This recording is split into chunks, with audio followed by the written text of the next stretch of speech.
अब हम पढ़ने जाएंगे कि कॉनकेव मिरर में इमेज फॉर्मेशन होता कैसे कैसे, कौन कौन से केसेस हैं, इनके बारे में हम स्टडी करेंगे। तो सबसे पहला जो केस है, when the object is placed at infinity.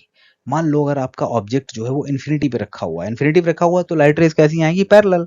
क्यों? क्योंकि मान लो आप यहाँ खड़े हो और इन्फिनिटी पे लाइट रेज को जाना है, तो इन्फिनिटी पे कभी लाइट रेज मिलेंगी नहीं, नहीं मिलेंगी तो इसका मतलब क्या है? जो लाइट रेज, जो रेज कभी नहीं, जो लाइंस कभी नहीं मिलती हैं, वो क्या होती हैं? पैरेलल होती हैं। ठीक है, तो इसीलिए इन्फिनिटी पे अगर कोई ऑब्जेक्ट रखा है तो लाइट रेज कैसी होंगी? आपकी पैरेलल होंगी।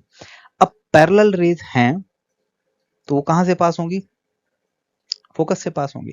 यानी कि आपका अगर ऑब्जेक्ट जो है वो इन्फिनिटी पे रखा हुआ है, प्लेस्ड एट इन्फिनिटी, तो आपकी इमेज कहां बनेगी? फोकस पे, राइट। और कैसी इमेज होगी? रियल। रियल का मतलब होता है कि रेज एक्चुअल में मिल रही है कि नहीं मिल रही। तो देखो आप, ये रेज एक्चुअल में मिल रही हैं, ये रेज एक्चुअल में मिल रही है। देखो टकराई, टकराने के बाद एक्चुअल में रिफ्लेक्ट होकर मिली, तो ये आपकी रियल इमेज होगी। और वेरी डिमिनिस्ड मतलब पॉइंट साइज इमेज होगी, है ना, बहुत छोटी इमेज होगी। तो ये आपकी इमेज की प्रॉपर्टीज होंगी कि इमेज कैसी होगी?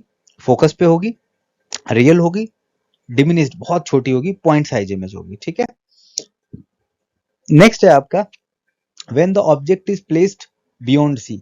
मतलब ये आपका सेंटर ऑफ 2f लिखा हुआ है ना, ये सेंटर ऑफ कर्वेचर है। ठीक है, तो सेंटर ऑफ कर्वेचर और इन्फिनिटी के बीच में, मतलब एट ए डेफिनेट डिस्टेंस अगर रखा हुआ है तो क्या होगा? देखिए आपका ऑब्जेक्ट रखा हुआ है, ये आपका यहाँ कॉन्वेक्टिव मिरर है, ये आपका फोकस है, ये आपका centre of curvature, centre of curvature beyond रखा हुआ है।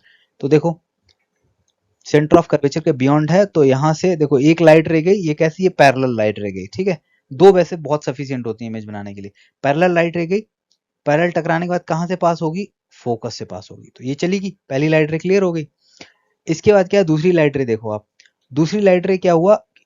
फोकस से पास हुई, ये फोकस से पास हुई। क्यों? हमने रूल तो यही पढ़े थे ना, पैरेलल रे फोकस से पास हो जाएगी और जो फोकस से पास होगी वो पैरेलल हो जाएगी। तो ये देखो पैरेलल हो गई ना पैरेलल। अब ये पैरेलल हो गई तो दोनों यहाँ पे मिल गई और एक्चुअल में मिली।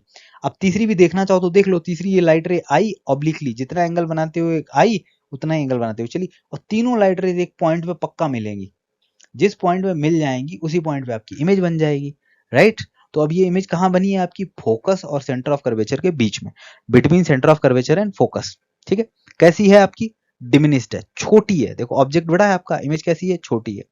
और रियल है, ऑब्वियसली रियल में अगर आपकी लाइट रेज में मिली, और अगर इमेज रियल है तो हमेशा कैसी होती है? उल्टेड। ठीक है, इन्वर्टेड। तो रियल एंड इन्वर्टेड, ये हो गई आपकी प्रॉपर्टीज। तो दो केस क्लियर हो गए। थर्ड केस के बारे में हम बात करते हैं, when the object is placed on the centre of curvature. मतलब ये सेंटर ऑफ कर्वेचर पे रखी हुई है।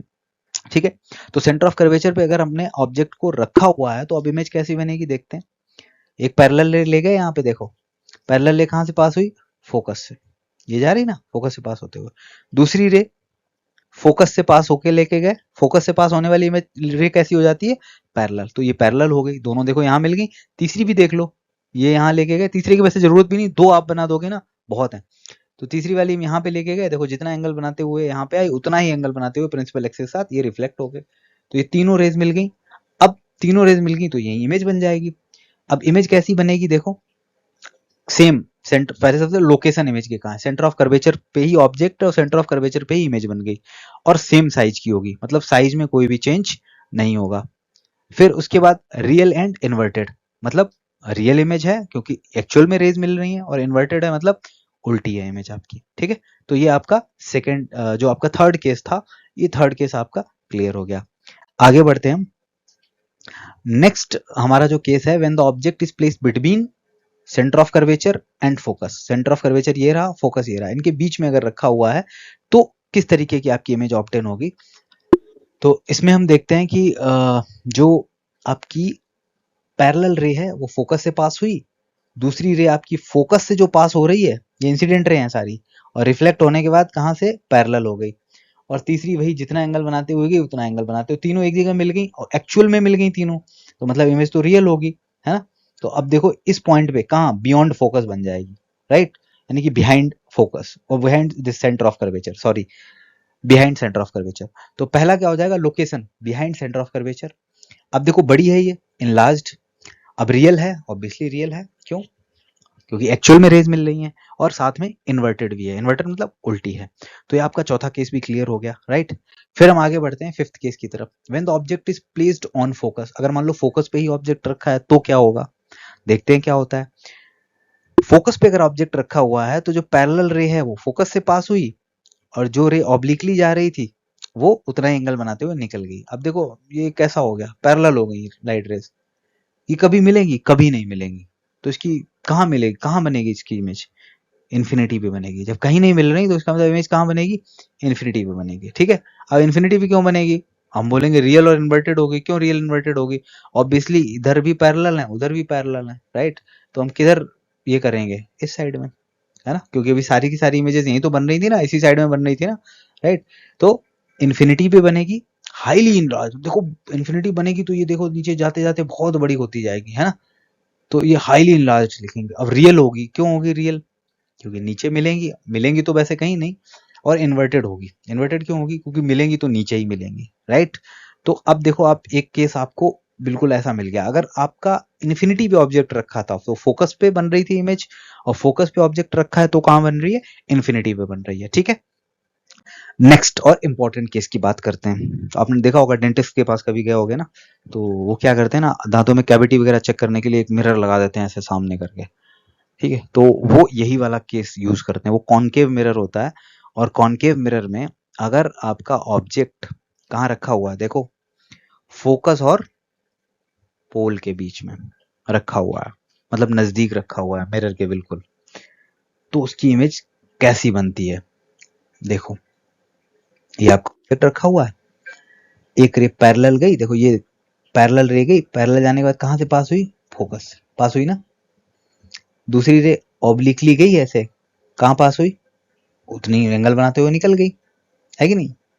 तो इन दोनों, अब ये एक्चुअल में कभी इस साइड मिलेगी, कभी नहीं मिलने वाली है, ठीक है। इनके बीच की दूरी बढ़ती, तो हम क्या करेंगे, इनको पीछे की तरफ मिलाएंगे, मिला दी पीछे की तरफ, तो पीछे की तरफ ये मिलती हुई अपीयर होंगी, एक्चुअल में नहीं मिल रही है, अपीयर्स। अब भाई मिरर के पीछे आपने देखा होगा कि प्लेन मिरर के सामने खड़ा हो जाओ और अपना ऐसे करके उंगली रखो प्लेन मिरर पे, उंगली के बीच में हमेशा गैप रहेगा, क्यों, क्योंकि वो जो इमेज आपकी बन रही है वो वर्चुअल इमेज बन रही है, रियल में नहीं बन रही है, मिरर के पीछे इमेज बन रही है। तो रिफ्लेक्टिंग सरफेस के पीछे जो इमेज बनती है वो वर्चुअल इमेज होती है। अब देखो इसका क्या क्या प्रॉपर्टीज है, एक तो सीधी इमेज बनी, देखो बिहाइंड द मिरर बनी, इनलार्ज बनी, बड़ी बनी, और वर्चुअल बनी, वर्चुअल मतलब रियल इमेज नहीं है, ये वर्चुअल इमेज है। और ये इरेक्ट बनी यानी कि सीधी, यानी कि वर्चुअल इमेज होगी तो आपकी सीधी बनेगी, ठीक है। तो ये 6 केस हमने डिस्कस किए, यही केस आपका यूज करते हैं जो डेंटिस्ट होते हैं, है ना। तो उनको क्या है बेसिकली बड़ा मतलब अगर कुछ देखना है कैविटी वगैरह तो उनकी की बड़ी इमेज चाहिए होती है, तो बड़ी बड़ी इमेज उनको दिखाई पड़ जाती है कॉनकेव मिरर से, ठीक है। तो ये आपके केसेस थे कॉनकेव मिरर से इमेज फॉर्मेशन के। अब इस टॉपिक में देख सकते हैं हम कि कॉनकेव मिरर जो है उसकी इमेज फॉर्मेशन क्या, मतलब एक बेसिकली मैंने टेबल आपकी इजीनेस के लिए बनाई है, चाहो तो आप स्क्रीनशॉट इसका लेके रख सकते हो। इन्फिनिटी पे ऑब्जेक्ट है, इमेज कहाँ बनेगी, फोकस पे, हाईली डिमिनिश्ड होगी, रियल इन्वर्टेड होगी। बियॉन्ड सेंटर ऑफ कर्वेचर है तो कहाँ बनेगी, ठीक है, between centre of curvature and focus diminished बनेगी, रियल इन्वर्टेड होगी, है ना। तो इस तरीके से जो हमने भी 6 के 6 केसेस पढ़े हुए हैं उनका मैंने एक समरी यहाँ पे बनाया हुआ है, तो आप ये देख सकते हैं। इसी क्रम में इसका हमारा एक लास्ट टॉपिक आता है जो कि है कॉनकेव मिरर के इंपॉर्टेंट यूजेस। वैसे तो डेली लाइफ में बहुत सारे यूजेस हैं कॉनकेव मिरर के, लेकिन फिर भी मैंने कुछ इंपॉर्टेंट यूजेस जो हैं उनको मैंने कंपाइल किया हुआ है। तो सबसे पहला जो आता है वो है आपका शेविंग। तो शेविंग मिरर आपने देखा होगा, तो शेविंग मिरर में हम क्या करते हैं, अगर शेविंग अच्छे से करनी हो ना तो फाइन इमेज चाहिए होती है उसकी। और ये क्या करता है कि नजदीक से अगर शेविंग करनी हो क्लोज रख के तो बहुत फाइन इमेज देता है, ठीक है। तो शेविंग करना हमारा इजी हो जाता है। हेडलाइट्स में, अब हेडलाइट्स में क्या जरूरत होती है, अब मान लो गाड़ी की हेडलाइट है, ठीक है, उसमें हम नॉर्मल बल्ब लगा दो तो नॉर्मल बल्ब ज्यादा दूरी तक जाएगा, नहीं जाएगा, है ना। तो क्या होता है कि हम हेडलाइट में कौन की जो उसके पीछे की देखते हो ना चमकीला भाग दिखाई पड़ता है जो, वो कॉनकेव मिरर होता है। और कॉनकेव मिरर के फोकस पे हम बल्ब जो है थोड़ा सा आगे बढ़ा के लगाते हैं उसके फोकस पे। तो अब होता क्या, अगर बल्ब फोकस पे लगा दोगे तो फोकस पे अगर ऑब्जेक्ट रखा है उसकी इमेज कहाँ बनेगी, इन्फिनिटी में, मतलब फोकस से जो रेज जाती हैं उनको पैरेलल कर देता है। और हमें ऐसा ही चाहिए होता है, गाड़ी की हेडलाइट में क्या करना होता है हमें कि लाइट की बीम ज्यादा दूर तक जाए है ना, तो फोकस पे बल्ब लगा देते हैं। अब फोकस से जो रेज रिफ्लेक्टर पे टकराएंगी तो टकराने के बाद वो पैरेलल हो जाएंगी, है ना। अब जब वो पैरेलल हो जाएंगी तो क्या होगा, ज्यादा दूरी तक जाएंगी, ज्यादा डिस्टेंस ट्रेवल करेंगी, है ना, इंटेंस बीम रहेगी, हमें आप साफ दिखाई पड़ेगा। फिर सोलर हीटर्स में क्या होता है कि अब हमने एक हीटर रख दिया, अब उसमें क्या है, धूप इतनी तेज होती नहीं कि वो डायरेक्टली जो आपका सोलर पैनल लगा हुआ है उसमें इतनी सारी लाइट एब्जॉर्ब कर पाए, तो हम क्या करते हैं उसके ऊपर एक रिफ्लेक्टिंग मिरर लगा देते हैं। अब क्या होता है, लाइट जो है वो मिरर पे पड़ती है और मिरर के पड़ने के बाद वो सारी, कन्वर्जिंग मिरर है ना ये, तो उनको कन्वर्ज कर देता है, इकट्ठा कर देता है, इंटेंसिटी उसकी बढ़ा देता है ना।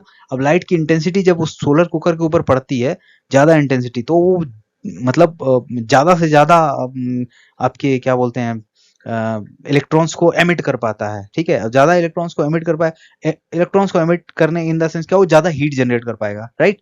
इलेक्ट्रॉन एमिट करने का सेंस आपका आ जाता है सोलर पैनल में, ठीक है। तो ये सोलर कुकर की बात है, तो उसमें क्या है, ज्यादा फोकस करेगा तो ज्यादा से ज्यादा हीट को इकट्ठा कर पाएगा, सनलाइट को, सन की एनर्जी को इकट्ठा कर पाएगा, और जब ज्यादा सन की एनर्जी जो है फोकस फॉर्म रूप में मतलब इकट्ठी होगी तो क्या होगा, आपका जल्दी से जल्दी आपका जो भी कुक करने के लिए रखा है वो रेडी हो जाएगा। फिर डेंटिस्ट के लिए मैं बता ही चुका हूँ आपको, डेंटल मेडिकेयर सेंटर्स में अगर आप जाओगे तो डेंटिस्ट जो है वो आपके जो टीथ है उनकी हेल्थ चेक करने के लिए, अच्छे से चेक करने के लिए ये मिरर यूज करते हैं, ताकि उसकी एकदम फाइन इमेज उनको दिखाई पड़ जाए। और भी बहुत सारे यूज होते हैं, माइक्रोस्कोप हो गया, ऑप्थेल्मोस्कोप हो गया, ऑब्जर्वेटरी टेलीस्कोप हो गया, glasses, lasers, cameras, concave lenses, flash lights, peep holes, बहुत सारी ऐसी चीजें होती है। मैंने इसमें बहुत सारी चीजें मेंशन नहीं की, बट आपके जो एग्जाम के पर्पज से है वो इम्पोर्टेंट है। तो इस तरीके से हमारा आज का जो टॉपिक था वो मैं यहीं पे कंक्लूड करता हूँ, क्योंकि ऑलरेडी लेक्चर बहुत बड़ा हो चुका है। नेक्स्ट टॉपिक में मैं इसके न्यूमेरिकल्स लेके आऊंगा, साइन ऑफ कन्वेंशंस लेके आऊंगा, और नेक्स्ट टॉपिक में हमारा रिफ्लेक्शन बेसिकली कंप्लीट हो जाएगा। So thank you for watching and wait for the next lecture.